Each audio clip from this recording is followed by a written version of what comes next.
Hey everyone, today I'm going to teach you how to dock chat to your friends list on Steam. Without any further ado, let's get started. First, open your Steam app and log in with your credentials. Once you're logged in and on the main Steam interface, direct your attention to the upper left corner of the window. You'll see a menu option labeled Steam.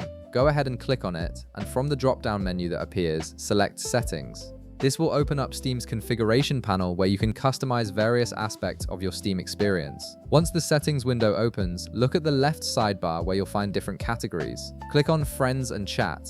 This section contains all the settings related to how you communicate with your friends on Steam, including chat notifications, privacy options, and display preferences. Now you'll need to scroll down through the friends and chat settings until you find an option that says Dock Chats to the friends list. Right beside this option, you'll see a toggle switch. Click on it to turn this feature on.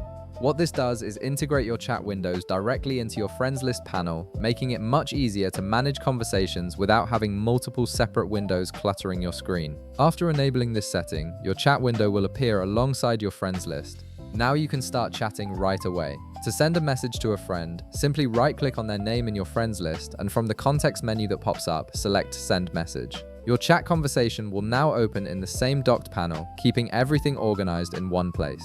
Here's a useful tip if you want to customize your view even further. If you prefer to see only the chat window without the friends list taking up space, look at the upper left corner of the friends list panel. You'll see a small icon there.